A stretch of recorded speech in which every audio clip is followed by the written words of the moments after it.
Mes amis, bien le bonjour. Je suis en train d'émettre depuis cet asile psychiatrique qu'on appelle le Royaume-Uni. Donc je suis interné, camisole de force, mes amis. Alors je vous raconte une histoire. Quand je parle à des amis français et je leur dis, on a des problèmes ici, par exemple, je dis, tu sais, j'ai du mal à obtenir un rendez-vous chez le généraliste. L'autre jour, j'étais malade et j'ai pas cessé d'appeler et ils n'ont pas voulu me donner de rendez-vous. Vous savez ce qu'ils me disent, mes amis français? Ah oui, oui, je te comprends, hein, chez nous c'est pareil, hein, ça devient très dur. L'autre jour, il m'a fallu littéralement 10 jours pour obtenir un rendez-vous chez le médecin. Il m'a dit, c'est pas possible cette semaine, ce sera en fin de semaine prochaine. Waouh, génial. Vous ne réalisez pas de quoi on parle. Il faut vivre au Royaume-Uni pour savoir de quoi on parle. Et j'ai l'impression qu'au bout de je sais pas combien de vidéos, on n'est pas encore d'accord, on n'est pas encore aligné. La dernière fois que j'ai pu obtenir un rendez-vous médical au Royaume-Uni, c'était en 2019. C'est 6 ans, ok? Et c'est pas parce que j'ai pas essayé. J'ai essayé, mais pas moyen. D'accord? Juste pour donner une idée, un ordre de grandeur. Et pourquoi je suis en train de te parler de tout ça? C'est pas pour me plaindre. C'est pas pour venir pleurnicher, n'est-ce pas? Je te parle parce que notre histoire est devenue aujourd'hui un avertissement. Vous savez, quand j'étais enfant, dans la cité, j'ai grandi dans une cité, on avait toujours des gars dont la vie était devenue une sorte d'avertissement. Attention, ne deviens pas comme lui, ne fais pas comme lui. On peut toujours trouver quelqu'un dans son entourage. Dans la vie, justement, est devenue cette image de l'échec, cette image de la souffrance. Et un exemple qu'on donne aux enfants. Ne faites pas pareil. Alors aujourd'hui, juste dans la catégorie ne faites pas pareil, je vais vous montrer 2-3 unes de journaux d'aujourd'hui. C'est juste, je les ai pas collectionnés sur un an. C'est les journaux d'aujourd'hui. Je suis rentré dans une station d'essence, j'ai fait ça. J'ai acheté 3 journaux, je vais vous les montrer. J'ai acheté des journaux de diverses orientations politiques. Juste pour vous montrer dans quel pays nous vivons. D'accord? Alors, premier journal, Daily Telegraph, n'est-ce pas? Alors, Daily Telegraph, aujourd'hui, il nous raconte une histoire en première page. Donc ça, c'est la première page. Et si je vais dans les pages à l'intérieur, je vous dis pas à quoi. Qu'est-ce qu'il nous raconte? Rejoindre un groupe terroriste, rester au Royaume-Uni. Alors c'est quoi l'histoire? C'est l'histoire d'une femme qui vient du Nigeria, n'est-ce pas? Et qui a demandé l'asile. Elle a demandé l'asile 8 fois, parce que de toute façon, on peut demander l'asile 100 fois. On demande, si on est refusé, bon, ben, on reformule une autre demande, et puis on continue. Je veux dire, tôt ou tard, hein, par du brute force, comme on dit en informatique, à force, ils vont dire oui. Non, voilà. Mais vous savez ce qu'elle a fait? Au bout du 8e refus, elle a rejoint un groupe terroriste. Voilà. Trouver un groupe terroriste, elle a rejoint. Et je vous raconte pas de blague. En première page, n'est-ce pas? Eh bien, elle a été acceptée. Voilà. Elle a dit oui, parce que maintenant j'ai rejoint un groupe terroriste. Si je vais chez moi, alors le Nigeria, n'est-ce pas, ils ont du bon sens. Le Nigeria, ils punissent les terroristes. Ils punissent les gens qui rejoignent des groupes terroristes. C'est pas comme ici. Ici, on leur donne de l'argent, on leur donne un logement, on s'occupe de tout ça. On leur donne même des soins médicaux prioritaires que les gens qui payent des impôts ici n'ont pas, n'est-ce pas?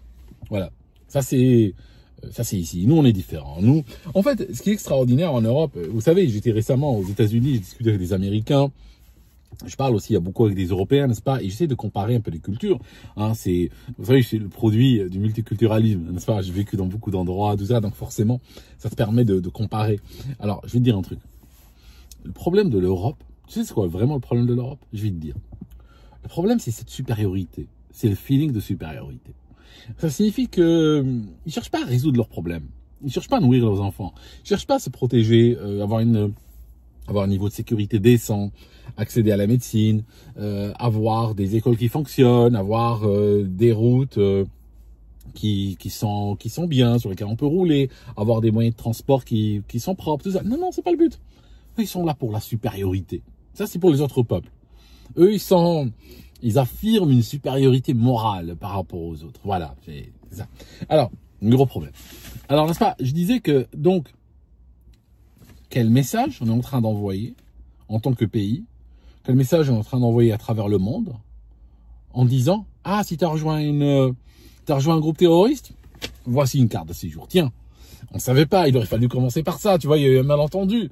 Nous, au départ, on t'a refusé la carte de séjour parce qu'on savait pas que tu étais dans un groupe terroriste. C'est ta faute, tu aurais pu, dès le départ, la première fois, quand tu arrives au bureau devant nous, tout de suite, tu nous dis, voilà, j'appartiens à un groupe terroriste, tu nous donnes le nom du groupe terroriste et tout ça, nous on vérifie. Si effectivement, c'est un groupe qui est connu pour avoir commis des exactions, des tueries, des bombes, que Dieu ne plaise, n'est-ce pas? J'espère que vous ne regardez pas cette vidéo dans un avion, n'est-ce pas? À ce moment-là, nous, tout de suite, on t'aurait donné la carte de séjour. Il y a même une voie VIP pour ça. Mais c'est toi, c'est ta faute. Voilà, c'était un malentendu. Donc, cette femme, maintenant, a une carte de séjour. Et puis, bien entendu, c'est le message que nous envoyons à travers le monde. Parce qu'il y a un système, comme on dit, quand il y a une décision de justice ou une décision même d'administration, ça tombe sous le coup de ce qu'on appelle une jurisprudence. Ça se sait. Maintenant, oui, maintenant, voilà. Maintenant, si quelqu'un va demander une carte de séjour, tout de suite, il faut qu'il décline. Tout de suite, il va dire, oui, voilà, j'ai un groupe terroriste, j'ai l'émir Rabouddin al-Afghani. Voilà, j'ai l'émir Rabouddin. Donc, l'émir Rabouddin Afghani, lui, ce qu'il a fait, il m'a fait un papier. Voilà, j'ai un A4, j'ai un certificat, tout ça, avec le tampon, les timbres, thème de taxe et tout. Ma photo qui est bien agrafée ici, voilà. Carte de séjour. Un truc de ouf. Un truc de ouf, comme on dit. Donc, voilà. Je vous montre un autre journal. D'aujourd'hui, toujours, n'est-ce pas? Alors, Daily Express, il y a une histoire. Donc ça, c'est notre ministre. Je veux dire, on en change tellement que j'arrive même plus à retenir leur nom. Donc, là, elle dit qu'on doit mettre nos intérêts en premier. Ah, hein, c'est dingue ça, nos intérêts en premier. Enfin, ça se dit, mais ça se fait pas. En fait, là, il y a un problème. Cette leader conservative, de parti conservateur, donc qu'est-ce qu'elle a dit? Elle a dit qu'il faut qu'il ferme cette ouverture légale qui a permis à des Palestiniens de rester en UK, donc il y a une carte de séjour en UK, sur la base d'un schéma, n'est-ce pas, d'immigration créé pour l'Ukraine. Donc c'est ce qu'on appelle la perte d'AOC. Hein, ce qu'on appelle la perte d'AOC. C'est comme à l'époque où il y avait par exemple les migrants syriens. Vous pouvez venir d'Afghanistan, vous pouvez venir d'Algérie, vous pouvez venir du Brésil. On était toujours considérés comme migrants syriens. Il n'y a pas d'AOC sur ces choses-là. Donc, pareil, l'Ukrainien vient de perdre son AOC. Hein, on n'a plus, là, voilà, on peut le produire n'importe où finalement, l'Ukrainien. En réalité, cette jurisprudence, qu'est-ce qu'elle fait? Elle permet à n'importe quelle personne, vivant dans n'importe quelle région du monde ou pays du monde en guerre, de plein droit d'obtenir le droit de résider au Royaume-Uni. Voilà. C'est des millions et des millions de gens. Voilà. C'est ça. Venez tous. Chez nous, c'est petit, mais il y a de la place. Voilà. Venez, vous frappez et vous dites c'est pour le gaz. N'est-ce pas? On rappelle une chanson. Donc, c'est petit, mais il y a de la place. Voilà. C'est comme ça. N'est-ce pas? Donc, là, je vous montre un autre journal encore. Alors, pour l'anecdote, hier, il y a eu une longue conversation téléphonique entre Trump et Poutine. Ils vont d'ailleurs même se rencontrer en Arabie Saoudite. Et ce qui va se passer également, donc vous voyez que ils vont se rencontrer en Arabie Saoudite. Ce n'est pas par hasard. Ça signifie là, on a une intervention diplomatique de l'Arabie Saoudite qui crée une médiation. Ce qu'on appelle une médiation. Donc ils vont les ramener les deux à la table, discuter, créer un environnement qui permet justement l'échange. C'est comme ça que les guerres s'arrêtent. Hein. Vous savez, les guerres, elles s'arrêtent toujours un jour. Et comment elles s'arrêtent? Ben, elles s'arrêtent par toujours des gens qui se mettent à table et qui trouvent un accord. Parce que la guerre, finalement, cette guerre en Ukraine, c'était une guerre entre les États-Unis et la Russie. On est bien d'accord. Je pense que à ce stade, vous devez le savoir. Si vous ne le savez pas, il va falloir qu'on parle, il va falloir qu'on discute. Et ça va être long, la conversation. Mais c'est une guerre entre la Russie et les États-Unis, avec comme pays proxy, l'Ukraine. Hein. Ils ont fait ça dans le passé, par exemple. Vous regardez la guerre dans le Vietnam, c'est une guerre par proxy. Le Vietnam était divisé en deux parties. Vous regardez la guerre en Afghanistan, c'est pareil, c'est une guerre par proxy, avec l'URSS d'un côté, les États-Unis de l'autre. C'est un truc, on va dire, assez commun dans leur histoire, dans l'histoire de ces deux pays, et dans l'histoire de leurs affrontements et leurs heurts. L'Union européenne ou l'Europe ou la France ou le Royaume-Uni sont juste mêlés là-dedans parce que c'est des vassaux, c'est tout. Ils ont dit, bon, l'administration Biden était là, ils se sont dit, ben on va se mêler, puis comme on est vassaux, ben on y va, on fait ce que Biden nous dit, sauf que Biden est parti. Maintenant, ils ont l'air bêtes. Alors, voilà aujourd'hui la réponse suite justement à cette discussion entre Poutine et Trump qui vont se rencontrer d'ailleurs. Trump ira à Moscou, Poutine ira à Washington, il y aura des échanges, etc. Bon, regardez celle-là. Voilà, je vous laisse lire, tu vois. Donc les médias, le média britannique Daily Mail, ça c'est le premier journal britannique. Ça c'est le journal britannique le plus lu. Il y a un autre journal qui est plus lu que lui, mais il est gratuit. Un journal Métro. Le problème c'est que Métro c'est gratuit. Et quand tu as un journal gratuit, bon, tu peux en distribuer autant que tu veux. Tu dis que tu as des lecteurs. Tu n'as pas vraiment ou nécessairement des lecteurs. Ça c'est le journal payant. C'est le premier journal payant du Royaume-Uni. Donc ils sont choqués qu'il y a eu un appel entre Trump et Poutine pour arrêter la guerre. Mais est-ce que la paix va trahir les intérêts ukrainiens?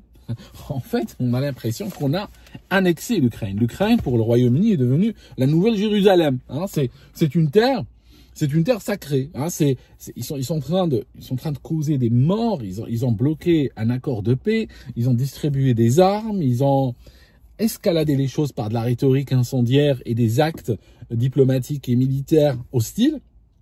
Et puis, ils continuent toujours. Ils veulent pas s'arrêter. Ils n'ont pas compris que c'est fini. D'ailleurs, ils n'ont tellement pas compris que c'est fini. Je vous montre. Ça, c'est une déclaration aujourd'hui de l'État britannique qui reprend la même terminologie que si nous étions en 2022. Voilà. Je crois que je vous avais montré à l'envers, non? Je ne sais plus. Enfin, si je vous l'avais montré à l'envers, elle aurait été quand même à l'endroit. Vous comprenez? On est dans un pays où tout marche à l'envers. Alors, nous sommes engagés, n'est-ce pas, dans l'indépendance et la souveraineté territoriale et l'intégrité face à la Russie, guerre d'agression russe. Je veux dire, on n'est même pas engagé dans l'intégrité, l'indépendance et la souveraineté britannique, n'est-ce pas? On n'est même pas, je veux dire, même pas l'intégrité britannique nous intéresse pas. Et regardez, alors là, vous regardez, j'aimerais bien vous regarder ça. N'est-ce pas? C'est signé par qui? C'est signé par le Royaume-Uni, mais signé par qui encore, mes amis? Cette vidéo en 4K. Par la Commission européenne. Hein? Donc, Royaume-Uni co-signe avec la Commission européenne. Brexit. Hein? Pensez quoi du Brexit? Moi, je vais vous dire la théorie. Il y a des gens qui appellent à voter encore pour le Brexit. Ils disent, oh, il faut qu'on revote. Hein, c'est ça, c'est les gens qui veulent rejoindre le Royaume-Uni. S'il y a un deuxième vote, moi, le premier vote, j'ai voté non. S'il y a un deuxième vote, je vote quoi à votre avis? S'il y a un autre vote, je me casse même pas la tête. Je fais un barbecue ce jour-là. J'irai même pas voter. Parce que ce pays, il est foutu. J'y crois plus d'ailleurs. C'est pour ça que je pars. J'y crois plus.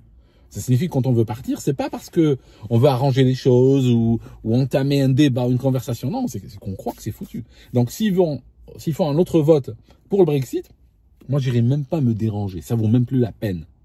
L'ennemi est à l'intérieur de toute manière. À l'époque, j'avais accusé l'Union européenne, et je dis pas que l'Union européenne aujourd'hui est devenue sympathique à mes yeux, c'est pas ça, mais je dis que c'est comme si par exemple en France, juste pour vous donner un ordre de grandeur, pour que vous puissiez situer la situation dans laquelle nous sommes, imaginez la France qui sort de l'Union européenne, et elle a comme président Macron, et elle a comme premier ministre Bayrou. Voilà. Vous croyez que ça va changer? Vous croyez que ça va changer? Ben, ils feront la même chose. Le Brexit, pour moi, c'est le plus grand. Il n'y a pas de Brexit. C'est un mythe. Il n'existe pas le Brexit. Vous savez ce qu'on a fait? On a pris les Britanniques, on leur a enlevé les étoiles de leur passeport, hein, c'est plus écrit Union européenne, c'est fini. Et quand ils vendent, de manière symbolique, quand ils vendent par exemple l'aéroport de Charles de Gaulle ou autre, ben, ils attendent avec tous les passeports. S'il y a un 747 qui vient du Nigeria ou de Chine ou autre, ben, ils attendent derrière, hein, comme tout le monde, n'est-ce pas? Et quand ils arrivent devant la police des frontières, on leur dit, vous avez une réservation d'hôtel, tout ça. Le passeport britannique a été dévalué. Mais au fond, il y a des gens qui vont, je sais qu'il y a toujours des gens qui sont un petit peu caustiques, qui vont dire dans les commentaires, oui Aldo, bah tu vois, t'as morflé, voilà, tu voyais, tu attends avec tout le monde. Non, non, moi quand je voyais, j'attends pas avec tout le monde. J'ai un passeport européen aussi, d'accord? J'ai un passeport britannique et un passeport européen. Aujourd'hui, je voyage avec les deux. Okay, quand je rentre au Royaume-Uni, je rentre avec le passeport britannique. Quand je vais en France ou en Allemagne, je rentre avec un autre passeport européen, n'est-ce pas? Donc moi, je suis pas touché par ça. Mais il y a plein de problèmes desquels je parle ici qui ne touchent pas moi personnellement. Mais je défends ceux que ça touche, n'est-ce pas? C'est ça l'idée. Donc, ce que j'étais en train de vous dire, c'est que on a fait quelques quelques embêtements symboliques qu'on les a fait tomber sur la tête des Britanniques pour leur faire croire qu'il y a un Brexit. Mais en réalité, il n'y a pas de Brexit du tout. Hein. On est aligné à 100% sur la politique européenne. On est aligné à 100%. Tout ce qu'on nous disait à l'époque, vous allez voir, ça va changer quand on sort. Rien n'a changé du tout. On est absolument pareil à tous les niveaux. La seule chose, c'est que les retraités britanniques ont perdu le droit d'aller vivre dans les autres pays de l'Union européenne. Point à la ligne, c'est tout. Voilà. L'erreur qui a été faite, si vous voulez, c'est que dans l'idéal, ce qu'il aurait fallu faire, c'était faire le Brexit, mais donner le pouvoir à d'autres partis. Nous, ce qu'on a fait, c'est qu'on a fait le Brexit, mais on a gardé les mêmes. Ben forcément, voilà, on est dedans en réalité, on est dans l'Union européenne, il ne faut pas croire, hein, voilà. Donc, mes amis, voilà, trahison, donc pour faire un résumé, voilà, trahison, voilà, la peur de la trahison, la peur de trahir l'Ukraine, voilà. On se trahit nous-mêmes, la trahison est notre marque de fabrique. On a trahi on a trahi des vieux qu'on laisse crever de froid, n'est-ce pas? Notre premier ministre, juste pour donner une idée de la trahison, il a dit que quand il arriverait au pouvoir, il allait aider les retraités, puis il allait les favoriser, leur donner un meilleur niveau de vie, et puis il comprenait ce qui se passe. Un ministre travailliste de gauche. Il arrive au pouvoir, vous savez ce qu'il dit? Il arrive au pouvoir. Tout de suite, il leur coupe les subsides de chauffage, ils sont en train de crever de froid chez eux. Et puis, vous savez, dans le groupe WhatsApp du Parti travailliste, il y a eu un scandale. Les messages du groupe WhatsApp sont sortis. C'est ce qu'il a dit. Ils ont dit, pas le Premier ministre, mais des gens autour de lui, des gens de son parti. Vous savez ce qu'ils ont dit? Ils peuvent crever, ces retraités. Oui, ils peuvent crever. Voilà ce qu'ils ont dit. S'ils crèvent d'ici la prochaine élection, ce sera bien. Parce que les vieux votent en général ici, votent conservateur. C'est pour ça qu'on leur a coupé le chauffage. Et on va dire, bon, s'ils crèvent, c'est une bonne chose. Voilà. D'accord? Ça. Et là, oui, est-ce qu'on est en train de trahir l'Ukraine?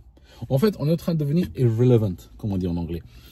On n'existe plus. C'est terminé. La France, c'est fini. Sur l'échiquier géostratégique, ça va se passer entre les BRICS, ça va se passer entre la Russie, entre les États-Unis.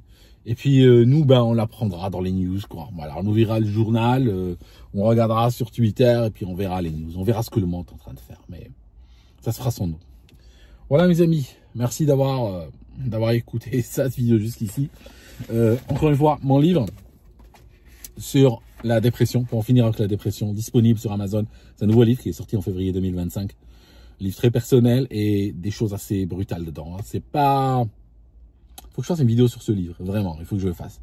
Je suis le seul auteur je suis le youtubeur qui écrit un livre, qui fait pas une vidéo dédiée pour ça. Hein. Escrologie, j'ai même pas fait, hein, je vous assure.